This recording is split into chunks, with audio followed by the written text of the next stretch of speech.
Start Your Dungeons is now sponsored by Level Up Games, the largest and best board game, role playing, miniature games, collectible card game, hobby, and nerd store in Georgia. With a wide variety of events and product lines, Level Up Games is sure to have the product for every gamer you know.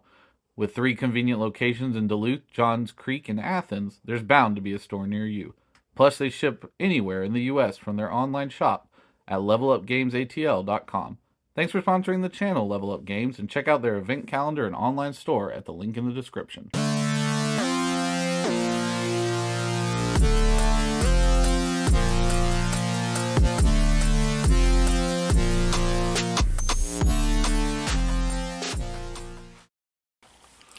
Hello everyone, welcome to Start Your Dungeons. I'm Adam. I'm Bryce, and today we're looking at Eat the Reich by Rowan, Rook, and Deckard, a brand new role-playing game about supernatural vampires killing Nazis and drinking Hitler's blood. I mean, what more do you need? I mean, that's pretty much it. So what comes in this set? So, I'm going to talk about this rulebook. I kickstarted this game as a first thing for it, so I have a lot more than what you would normally get, but there's 2 things I have on the table here. The first is the rulebook. This is a $30 rulebook. It comes with everything you need to run the game, as well as the character sheets are inside of here. You can print them off the website, I believe, for free. And then it also has the actual adventure itself, which is set in 1943 Paris, and you're trying to go through and kill Hitler. The other thing I have on the table is the character sheets and the maps. So you get 2 maps. One of them is blank and one of them is full of Paris in 1943 with different sectors. And then these are the character sheets. So you can open one up and So there's nothing on the inside. Yeah, but it's got all their stats and everything on the backside. Beautiful art of every character. I'll say this now. The art alone in this game will sell you. It is gorgeous. It reminds me a lot of the 90s Vampire the Masquerade, only in these vibrant colors. Right. The vibrancy of it all is really cool. And there's 6 different characters you can play as. Each of them plays a little bit differently. One of them's like a guerrilla warfare gunslinger. One of them's more like an old British magician. There's a necromancer. There's a kind of all-arounder, a cowboy, and then a half-man, half-bat creature. So, And he's fantastic. yeah. So how easy is it to get into this game? Man, I'll say this. So this is a new system. It's called the Havoc engine. I'm going to put it down in writing right now. I think the Havoc engine could win a ton of awards at the Ennies. I think it's that good. Yeah, super simple to pick up. Super simple D6 pool system built around using successes against threats and objectives. It is... The rules for this game are 4 or 5 pages long. There's not a lot of, they're right in the middle of the book. It's right after all the beginning stuff about the characters and the character sheets, rules for running the game, and then the adventure itself with the different pathways you can take. You played in this, I ran it. As a DM, I read this for an hour before I showed up and I ran it, and it was totally fine. And I didn't have questions or issues with it at all during that run. As a player, what did you think just picking up and playing? Because you played 2 characters and Rob played 2 characters. I listened to you explain the system for about 5 minutes, and we were ready to go. Yeah. I mean, it may have been a minute or 2. You know, we just kind of looked at the things that were on the sheet. It's all really laid out, nice and, organized, and we were ready to go. Yeah, I mean, it was fast. The game was quick. I mean, that's one thing about that game, about this game, is it is just constantly pushing you forward. Yes, there is no rest time. Yeah, no downtime at all. So, as far as the overall rule set, as far as things we like and things we don't like, I'll say this. I'm a big fan of dice pool systems because there's just something fun about taking a big handful of dice and rolling them. Yeah. And this just, it combines simplicity with that almost visceral feeling of rolling a dice pool. Yeah, it's a D6 dice pool system.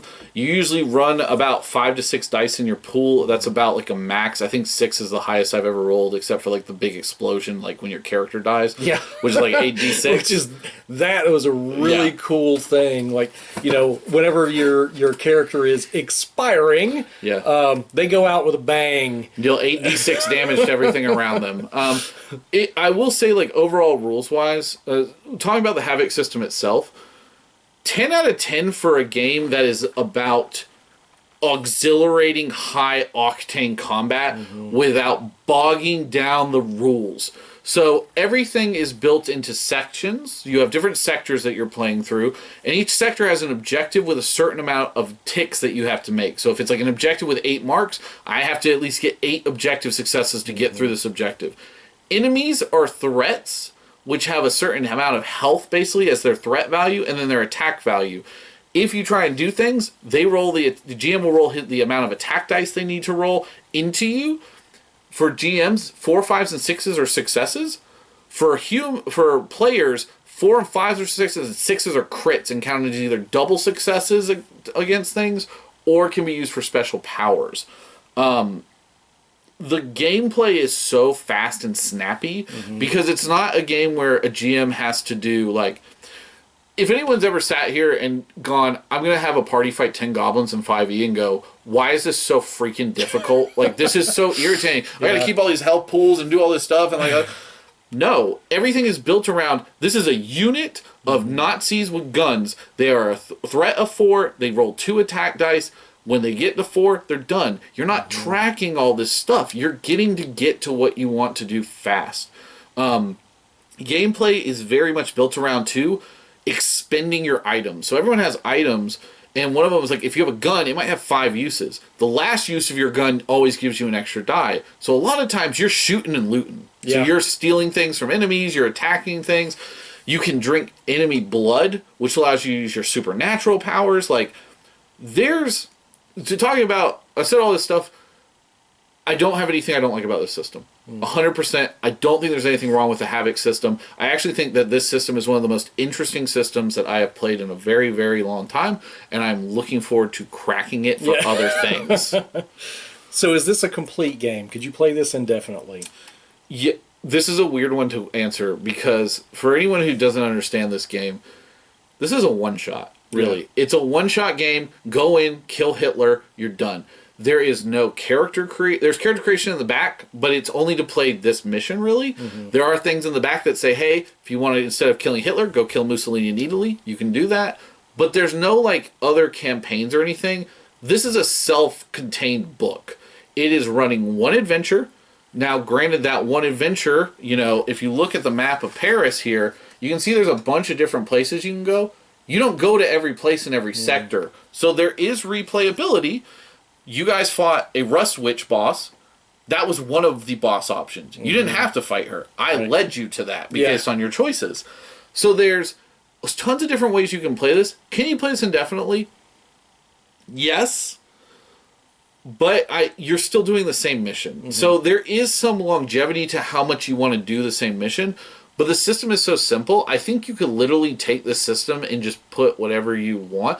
Like, I think you could run it as an Old West game and do it. I think you could run it as like a nighttime spy espionage game where like you're sneaking in. Like, actually, you know what this will work great with is like a modern military game where it's like I'm just modern military Navy SEALs going in, killing an assassinate someone of high political power. Like, this would work for that. Yeah.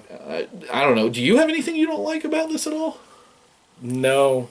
I mean, I think a lot of it is because it, not just the theme, but I think the dice mechanic was just so easy for us to just boom and hit the table and just keep doing our thing. And we weren't supposed to play this. Like, we were literally like, let's play the first sector. If we like it, we'll play next week. And you guys were like, we're gonna keep going. We're gonna finish this. Like, and I mean, and I didn't want to stop. Yeah, it was. I mean, once you start going, just hang on. Yeah, it's a ride. How long did it take us? 2 or 3 hours? You want to say? I'd say we were probably at the table for probably close to 3 hours. Yeah. 3 hours to do a thing, and like I said, if you want, you could split up the sectors into single one-offs and do more in each one and whatnot. So like, it has a lot of playability to it. Yeah. I mean, and you can play through it with different characters, right? And maybe that'll make it feel a little bit different. Absolutely, I think, and the characters do feel different. Like one of them, was very like Flint was this massive like melee monster kind of flyer. They played Clint the cowboy, and he was more like a 6-shooter. He spit acid, and then we had the vampire countess who was like more magic-y, and then the gorilla girl was like, I have tons of weapons that I can find and rehearse. And yeah, they all felt good. They all felt powerful, which I really felt like would be hard to do with this, because it's like, you're vampires. How are you not? You really do, like, you guys took wounds only because you started running out of items and your dice pool was low. Yeah. So who is this for? Who is this game for? I'm going to argue that new and seasoned role players should pick this up, because I think if you've never played a role-playing game, holy cow, would this be easy to teach you. If you have a good GM who can like play this, and even as a GM, I don't think it was hard to run this at all. Like, I don't know, what do you think for new? Would you put this for a new player? I definitely would. I mean, definitely adults. Not for the young crowd. And I will say there is a lot of cautionary stuff at the beginning of this book, because like, this is about killing Nazis. We're not glorifying anything they did. There's all this. There's a lot of actual history stuff in here, kind of, but with a supernatural twist. So go forward with that in mind. Yeah. But I think if you've got new players who don't really, who don't have a lot of experience, this is very similar in a lot of ways to the City of Mist starter box, because you could, just like with that, you have this very dynamic, cinematic role-playing game that you can just throw somebody in and they're going to be fine. Right. You don't have to remember a lot of stuff. Everything you need is right there on your sheet, and you go. And I think for seasoned, if you guys are looking for a high-octane combat game, this fits the bill. I don't know of any other system that I've played that does multi-person combat as well as this. Yeah, I would agree. Yeah. So, for the next question, it's like, I'll just say, it's like, do you want to play, be a player in this game? I'll be a player, GM, whatever. Like, I'll watch you play it. That's how good this game is. Like, to me, like, I liked running it. I'll say that. Would love to play in it as well. But I honestly think if I just sat and my friends were playing this and I didn't get to, I still think I'd have fun watching it almost, What about you? I wanna run it. Yeah. Now that I've played it, I think I want to run it. I think it's, it's just super snappy. Yeah. I like it. And are you happy that you bought it? This was worth every penny of that Kickstarter, baby. I got everything. I got all this. I got some coins. I got some patches. Like, I got all kinds of stuff for this. It was, this is retail $30, right? PDF is online also on their web store for $15. So if you want either option, you're not getting a bad deal out of this. Character packs like this, you see there's 8 right here, right? They give you 3 sets of them. So there's actually 24 of these sheets and everything in a pack, and it's $10. Like, it is not hard. And I do know, because they just got it in, Level Up Games does have this now. So if you are looking to pick it up, feel free to check out their website, levelupgamesatl.com. Link below. Yep, link below. But I would, I think for $30, because a lot of people have talked to me when I've talked about this, and I've been raving about this game ever since we played it, is I get how good it sounds.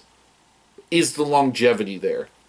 I would have paid $60 for this and felt like it was worth the money. To me, it feels like it feels like a starter box, in a weird way, yeah.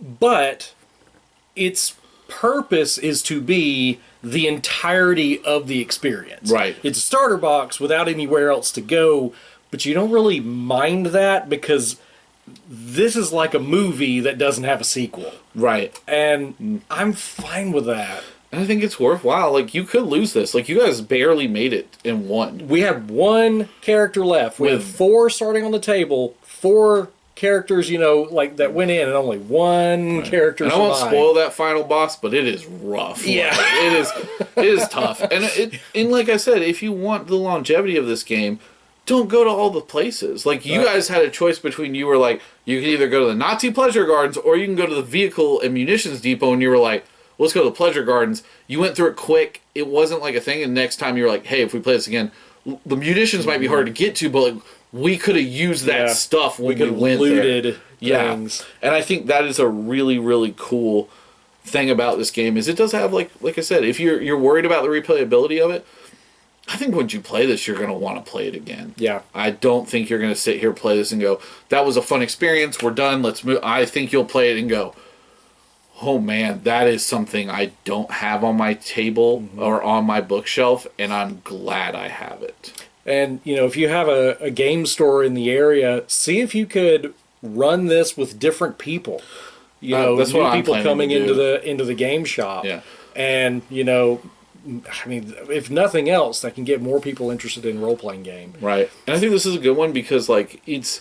When I tell people about it, I'm like, they're like, so what's the game about? I'm like, well, you are supernatural vampire hunters fighting Nazis in Paris in 1943, and your goal tonight is to drink Hitler's blood. They go, woo! Like, let's go. Yeah.